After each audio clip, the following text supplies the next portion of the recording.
14 ফেব্রুয়ারি প্রেমিক প্রেমিকাদের জন্য বিশেষ একটি দিন। কিন্তু কখনো কি ভেবে দেখেছেন আসলে কেন এই দিনটি গুরুত্বপূর্ণ? ভ্যালেন্টাইন্স ডে কি শুধুই একটি আধুনিক প্রেমের দিন, নাকি এর পিছনে লুকিয়ে আছে এক করুণ অবিশ্বাস্য ইতিহাস? আজ আমরা জানবো প্রেম, রাজনীতি আর এক সাহসী মানুষের আত্মত্যাগের গল্প। ভিডিওটি সম্পূর্ণ দেখার অনুরোধ রইল, কারণ শেষে এমন কিছু তথ্য জানাবো যা আপনারা কখনো কল্পনা করেননি। সেন্ট ভ্যালেন্টাইন্সের সেই রহস্যময় গল্প। গল্পের শুরু হয় প্রাচীন রোমে।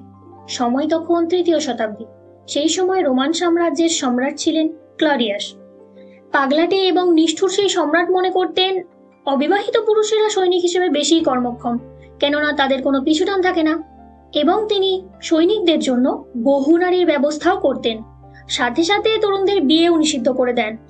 কিন্তু এক সাহসী খ্রিস্টান যাজক সেন্ট ভ্যালেন্টাইন গোপনে প্রেমিক প্রেমিকাদের বিয়ে দিতে থাকেন এবং গ্রামে গ্রামে ঘুরে গোপনে মানুষকে বোঝাতে থাকেন জীবনে একটি নারীর সাথে সম্পর্ক স্থাপন সুখকর, এতে রোগ ব্যাধিও কম হয়।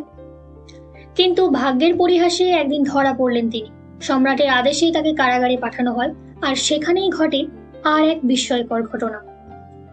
কারাগারে থাকাকালীন ভ্যালেন্টাইনের সঙ্গে পরিচয় হয় কারারক্ষীর দৃষ্টিহীন কন্যা অস্টারিয়াসের। তাকে ভালোবেসে ফেলেন ভ্যালেন্টাইন। বলা হয় তিনি নাকি মেয়েটিকে চোখে দেখতে সাহায্য করেছিলেন।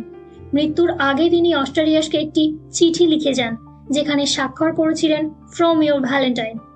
এই বাক্যটি আজও ভালোবাসার প্রতীক হিসেবে ব্যবহার করা হয় এবং পরবর্তীতে খ্রিস্টান ক্যাথলিক চার্চ কর্তৃক ধর্মীয় উৎসব হিসেবে স্বীকৃতি পায় এটি।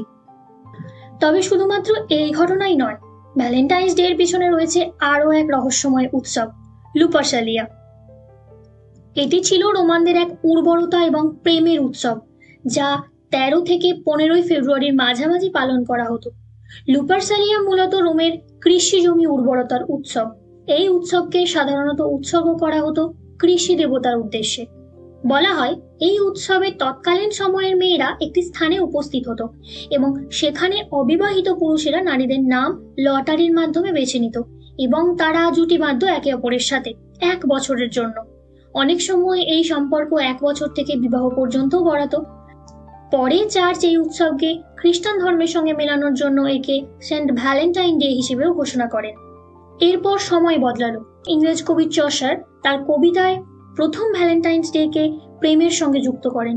তিনি লিখেছিলেন যে এই দিনে পুরুষ পাখিরা তাদের সঙ্গী নির্বাচন করে, যা মানুষের মধ্যেও প্রেমিক প্রেমিকার প্রতীক হয়ে ওঠে। এর থেকেই প্রেমিক প্রেমিকারা এই দিনটিকে বিশেষভাবে উদযাপন করতে শুরু করেন। পরে অষ্টাদশ-ঊনবিংশ শতাব্দীতে প্রেমপত্র, ফুল এবং উপহার বিনিময় জনপ্রিয় হয়ে ওঠে, যা আজকের দিনের আধুনিক ভ্যালেন্টাইন্স ডেতে পরিণত হয়েছে। কিন্তু জানেন কি, জাপানে ভ্যালেন্টাইন্স ডেতে মূলত নারীরাই পুরুষদেরকে চকলেট উপহার দেয়, আর এর ঠিক 1 মাস পর হোয়াইট ডেতে পুরুষরা নারীদের উপহার ফিরিয়ে দেয়। আবার ফিনল্যান্ডে এই ভ্যালেন্টাইন্স ডে হিসেবে কিন্তু ফ্রেন্ডশিপ ডে উদযাপিত হয়। তাহলে আপনিও কি এবছর ভ্যালেন্টাইন্স ডে উদযাপন করবেন, নাকি এটি শুধু একটি বানানো উৎসব বলে মনে করেন? কমেন্ট করে অবশ্যই জানান। আর যদি ভিডিওটি ভালো লেগে থাকে তাহলে লাইক, শেয়ার এবং সাবস্ক্রাইব করতে ভুলবেন না। দেখা হবে পরবর্তী একটি নতুন ভিডিওতে। ধন্যবাদ।